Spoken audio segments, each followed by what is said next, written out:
ජීවයේ සොඳුරුතැන් සොයා යන කවුණි තවත් එක සුන්දර නැවතුම් පළක්.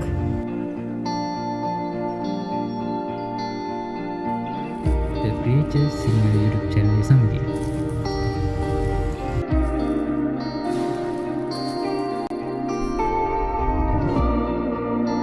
අදත් ජීවලෝකයේ අරුම පුදුම තතු විත්ති ඔබ වෙත රැගෙන එන්න මම සූදානම්. ඉතින් ආරාධනා කරනවා එකෙන් කියලා The Creature සිංහල YouTube නාලිකාවත් සමගින්. ආයුබෝවන් The Creature සිංහල YouTube නාලිකාව වෙත ඔබ සැම සාදරයෙන් පිළිගන්නවා. ඉතින් අද මම කතා කරන්න යන්නේ වැහිගෙම්බු ගැන. වැහිගෙම්බු කියන්නේ බ්‍රැවිසෙප්ටිඩායි කුලයට අයිති සතෙක්.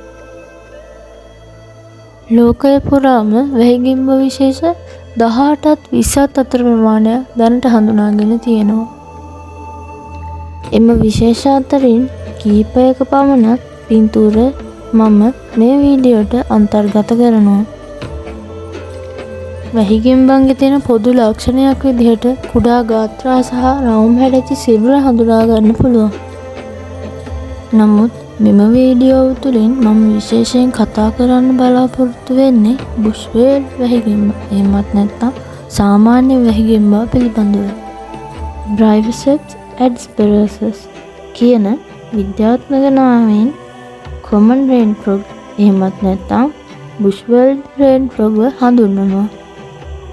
මෙම වීඩියෝව තුළින් බුෂ් වේල්ඩ් වැහිගෙම්බ පිළිබඳ කරුණු ඔබ වෙත ගැනීමට මා බලාපොරොත්තු වන නමුත් ඔවුන් පිළිබඳව ඇති මූලාශ්‍ර සහ වීඩියෝ අගහිඟවීම හේතුවෙන් එමෙන්ම නිරවද්‍යතාවම අවම වීම හේතුවෙන් මට වැහිගෙම්බන්ගේ සාමාන්‍ය පුරුදු ජීවිතය පිළිබඳ වීඩියෝ එක් කිරීමට සිදු වුණා.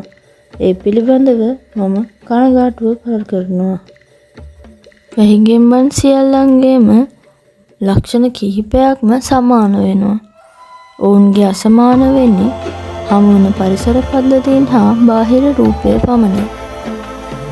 එම නිසා මෙම වීඩියෝව ඉදිරියට පවත්වාගෙන යාම සඳහා මම ඔවුන්ගේ වීඩියෝ මෙම වීඩියෝ තුළට ඇතුළත් කළා. දැන් අපි කතා කරමු මොවුන්ගේ ජීවන චක්‍රය ගැන. සාමාන්‍ය වැසිගෙම්බාගේ වර්ධනය සිදුවන්නේ බිත්තරයේ සිට ඍජු වර්ධනයක් සහ සුහුඹුල් ගෙම්බාගේ සිට වැඩුණු ගෙම්බෙක් බවට පත්වීම. එනම් වැහිගෙම්බන්ගේ ජීවන චක්‍රය තුළ ඉස්ගෙඩිය අවධියක් එහෙමත් නැත්නම් රොඩ් පූල් අවධියක් දැක ගන්න ලැබෙන්නේ නැහැ. මොවුන් ඍජු වර්ධනයක් පෙන්වනවා. මේ ඔවුන්ගේ භූමිෂ්ඨ ගුල් ජීවිතය සඳහා අනුවර්තනය කරන ලද උපාය මාර්ගයක්. ගැහැණු ගෙම්බන් පිරිමි ගෙම්බන්ට සාපේක්ෂව විශාලයි. එනම් ගැහැණු සතුන් මිලිමීටර් 40ත් 60ත් අතර වන අතර පිරිමි සතුන් මිලිමීටර් 30ත් 47ත් අතර වෙනවා. දැන් අපි මොවුන්ගේ ජීවිතයේ එක් එක් අවධි පිළිබඳව වෙන වෙනම කතා කරමු. බිත්තර දැමීම. ගැහැණු ගෙම්බන් බිත්තර දමන්නේ ජලයේ නොවන අතර ගොඩබිම තෙතමනය සහිත නමුත් වැලි ඇති ගුල්වලයි. වරකට බිත්තර 20ත් 50ත් අතර ප්‍රමාණයක් දමනවා. ඍජු වර්ධනය. වැසිගෙම්බන් ජෙලි වලින් ආවරණය වූ බිත්තරය තුළ කලල රූපය එනම් ජලජ ටෙඩ්පෝල් අවධිය මගහරිනවා. එමෙන්ම කෙලින්ම ගෙඹි පැටවෙකු ලෙස වර්ධනය වෙනවා. සුහුඹුල් ගෙඹි පැටවුන්.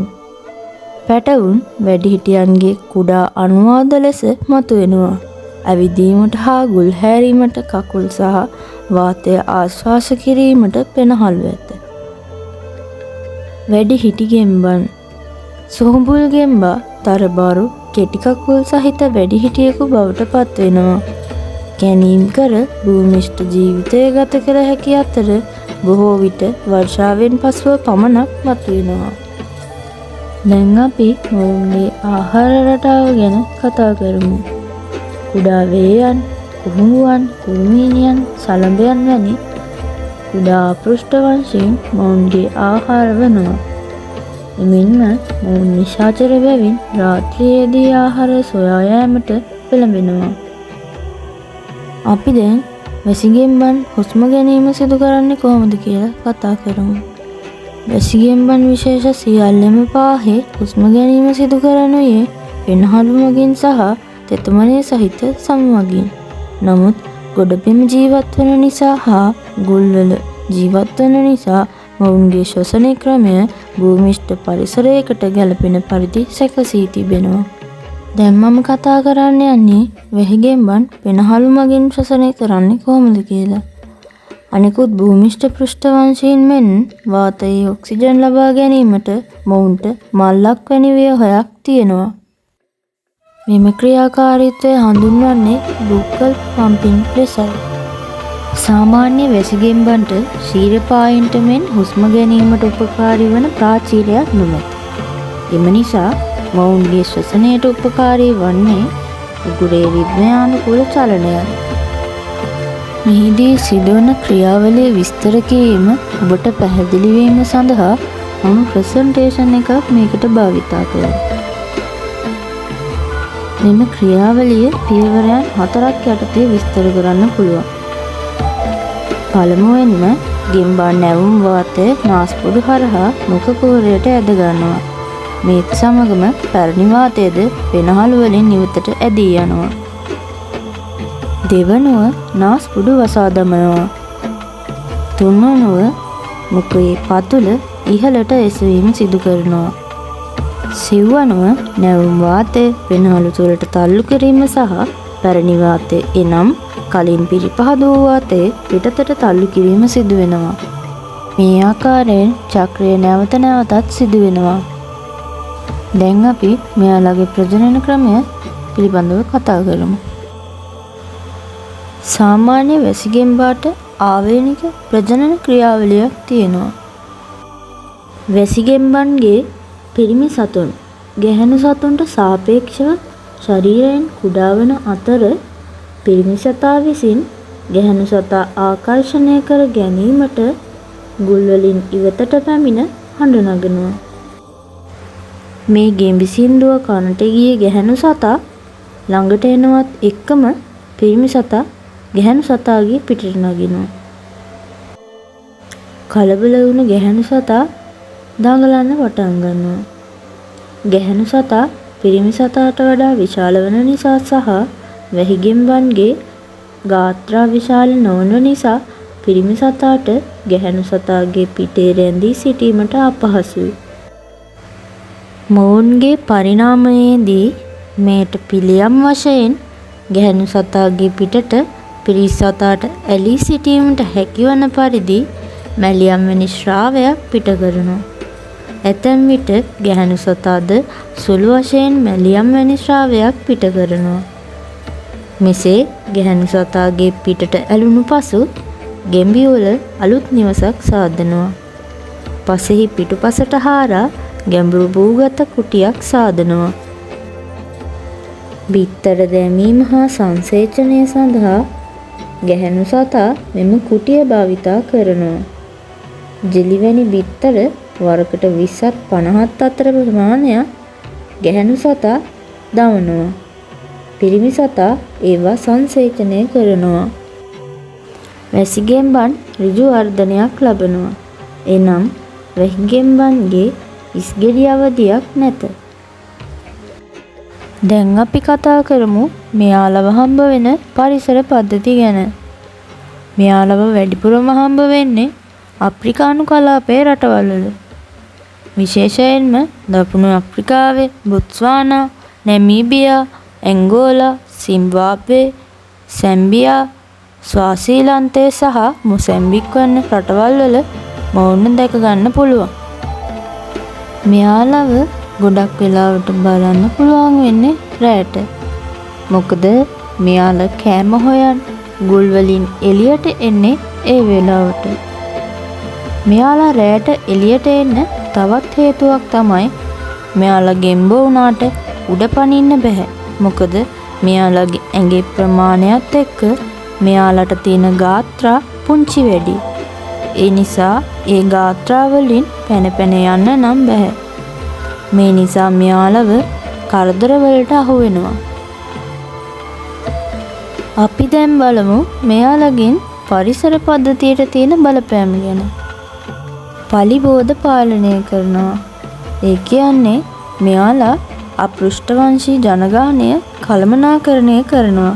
මොවුන් වේයන්, කුහුඹුවන්, කුරුමිනියන් සහ අනෙකුත් කුඩා අපෘෂ්ඨවංශීන් දඩයම් කරන නිසා ආත්‍රපෝඩා ගණයේ සමතුලිතතාව පවත්වා ගැනීමට උපකාරී වෙනවා. වැසිගෙම්බන් යනු ඉතාමත් පළපුරුදු පාංශු පරිසර පද්ධති ඉංජිනේරුවන් වෙනවා. මොවුන්ගේ ගුල් හැරීම නිසා පාංශු ඝාතනය සිද්ධ වෙනවා. මෙය පරිසරයට ඉතාමත්ම වැදගත්. ශාක වර්ධනයට, පාංශු ක්ෂුද්‍ර ජීවීන්ගේ ක්‍රියාකාරීත්වයට මේ ඉතාමත්ම වැදගත් වෙනවා. විලෝපිකයන්ට ආහාර ප්‍රභවයක් ලෙස සාමාන්‍ය වැසිගෙම්බන් ආහාර දාමයේ ඉහළ මට්ටමේ සතුන්ට හොඳ ආහාර ප්‍රභවයක්. විවිධ පක්ෂීන්ට, සර්පයින්ට සහ අනෙකුත් විලෝපිකයන්ට මොවුන් ඉතාමත්ම වැදගත් ආහාර ප්‍රභවයක්. මොවුන් පාරිසරික දර්ශකයක් ලෙස භාවිතා කෙරෙනවා.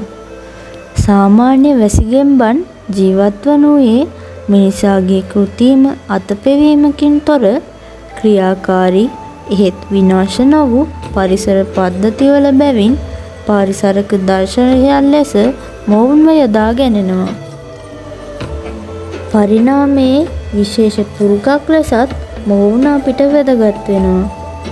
සාමාන්‍ය වැසිගෙම්බන් අනෙකුත් ගෙම්බන් මෙන් නොව ඍජු වර්ධනයක් පෙන්නනවා. බිත්තර වලින් කෙලින්ම ගෙම්බි පැටවකු මෙලොවට බිහි වෙනවා. දැන් අපි මෙයාලට තියෙන තර්ජන ගැන කතා කරමු. වාසස්ථාන අහිමිවීම. මීට හේතුව වන්නේ මිනිස් ක්‍රියාකාරකම්. නාගරික සංවර්ධනය හා කෘෂිකර්මාන්තය මෙන්ම පතල් කැනීම් වැනි දෑ මොවුන්ගේ වාසස්ථාන විනාශ කරනවා. විලෝපිකයන්. මොවුන්ව වැඩි වශයෙන් විලෝපිකයන්ගේ ග්‍රහණයට ලක් වෙනවා. විශේෂයෙන්ම සර්පයින් සහ උකුස්සන් වැනි පක්ෂීන්ගෙන් මොවුන්ට දැඩිසේ හානි සිද්ධ වෙනවා. දේශගුණ විපර්යාස. වර්ෂාපතන රටාවල වෙනස්කම් ඔවුන්ගේ අභිජනනයට හා පැවැත්මට සැලකිය යුතු ලෙස බලපානවා. මීට හේතුව ඔවුන්ගේ පෝෂණයට හා ජීවිතයට වර්ෂාව ඉවහල් වීමයි. පලිබෝධනාශක. මොවුන්ගේ සම ඉතාමත්ම තුනි. ඒ වගේම ඔවුන් එම සමහරහා පෝෂක අවශෝෂණය කර ගැනීම සිද්ධ කරනවා. මේ නිසා ඔවුන් දූෂක මිශ්‍ර ජලය සහ දූෂක ද්‍රව්‍ය වලට නිරාවරණය වීමෙන් ඍජුවම එම විෂ ශරීරගත වෙනවා. මේ නිසා ඔවුන්ගේ ගහණය මරණයට දැඩි වශයෙන් මෙම කෘමිනාශක හා පලිබෝධනාශක හේතු වෙනවා. රෝගවලට ගොදුරු වීම. මොවුන්ගේ ශරීරයේ ඇති ශ්ලේෂ්මලය දිලීර වැනි රෝගවලට මොවුන්ව නිතරම ගොදුරු කරනවා. මොවුන් කයිට්‍රේට් දිලීර ආසාදනය නිසා පීඩාවට පත් වෙනවා. පරිසර දූෂණය. මොවුන්ගේ ජීවිතයට ඍජුවම පරිසර දූෂණය බලපානවා. සාමාන්‍ය වැහිගෙම්බන්ගේ දැඩි සංවේදීතාවය නිසා මොවුන් පරිසර දූෂණයට ක්ෂණිකව ක්‍රියා කරනවා. දැන් අපි කතා කරමු අපි මෙයාලව ආරක්ෂා කරන්න ඕනේ ඇයි කියලා. මොවුන් පරිසර සෞඛ්‍ය දර්ශකයක් ලෙස ක්‍රියා කරන නිසා පරිසර දූෂණය මෙන්ම දේශගුණ විපර්යාස හා රසායනික ද්‍රව්‍ය, අපද්‍රව්‍ය, ජල මාර්ගවලට එක්වීම වැනි දෑ සරලව හඳුනා ගැනීමට මොවුන්ගේ සංවේදීතාවය උපකාරී වෙනවා. උදාහරණ ලෙස මොවුන් ශ්වසනය කරන නිසා ඔවුන්ගේ සමහරහා ගමන් කරන දූෂකවලට සංවේදී වෙනවා. එබැවින් මොවුන්ගේ ගහණය පහතට වැටීම මගින් පරිසර පද්ධතිය විනාශ වෙමින් පවතින බවට ලැබෙන පළමු සංඥාවලින් එකක් ලෙස හඳුනා ගැනෙනවා. මීට අමතරව ඉහළ වැසිගෙම්බි ඝනත්වයක් ඇති විට පරිසර පද්ධතිය නිරෝගී සෞඛ්‍යමත් බවට ඍජු සලකුණු පළ කෙරෙනවා. ආහාර දාමයේ වැදගත් කාර්යභාරය විලෝපිකයෙකු ලෙස හා ගොදුරක් ලෙස පොදු වැසිගෙම්බා පරිසර පද්ධතිය තුළ වැදගත් කාර්යභාරයක් ඉටු කරනවා. උදාහරණයක් වශයෙන් ස්වභාවික පලිබෝධ පාලනය කිරීම මගින් කුඩා වේයන්, කෘමීන්, අපෘෂ්ඨවංශීන් ආහාරයට ගැනීම නිසා ස්වභාවිකවම පලිබෝධ පාලනයට ලක් වෙනවා. ආහාර ප්‍රභවයක් ලෙස ක්‍රියා කරනවා. මොවුන් ආහාරයට ගැනීම මගින් සර්පයින්, උකුස්සන්, බකමූණන් වැනි සතුන් තම කුසගිනි නිවා ගන්නවා. ජෛව විවිධත්වය පවත්වා ගැනීමට වැසිගෙම්බන් විශේෂ කාන්තාර, පොදු, ස්ට්‍රෝබෙරි ආදී වශයෙන් ජීවත් වන පරිසරයට අදාළව ඊට ගැළපෙන අනුවර්තන සහිතව පරිණාමයෙන් වෙමින් වැඩෙන නිසා මොවුන් ඉහළ ජෛව විවිධත්වයක් පවත්වා ගැනීමට උපකාරී වෙනවා. සංරක්ෂණය කළ යුතු ගණයට අයති වීම එනම් තර්ජනයට ලක් වූ ජීවීන් කාණ්ඩයට මොවුන් අයත් වෙනවා. බොහෝ විට මෙයට හේතු වන්නේ වාසස්ථාන අහිමිවීම හා ඔවුන්ගේ ආහාර අවම වීමයි. දේශගුණ වෙනස්කම්ද මේ සඳහා බලපානවා. දැන් අපි කතා කරමු මෙයාලව ආරක්ෂා කරන්න ඕනේ මොනවද කියලා. මොවුන්ගේ වාසස්ථාන ආරක්ෂා කිරීම සිදු කළ යුතුයි.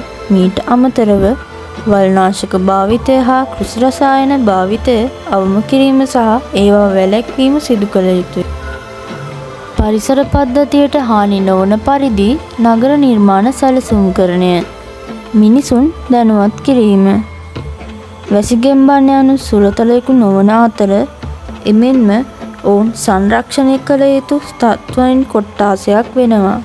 එම නිසා ඔවුන් ආරක්ෂා කිරීමට පරිසර සංගම් සහ පරිසරවේදීන් එක්ව ක්‍රියා කළ යුතු වෙනවා.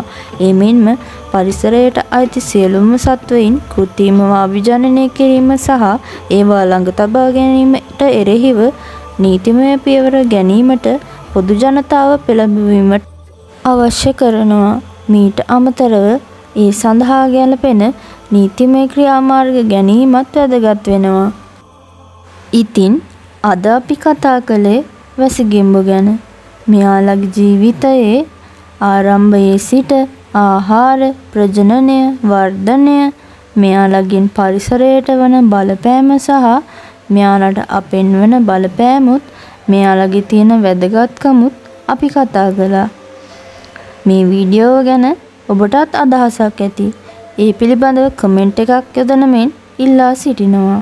මේ පමණ වේලාවක් මගේ නාලිකාවත් එක්ක රැඳෙමින් ජෛව ලෝකයේ අපූර්වත්වය ගවේෂණය කරන්න එක් වූ ඔබට ස්තුතියි. තවත් සොඳුරු ගවේෂණයකින් හමු වෙන තෙක් ඔබට සුබ දවසක්.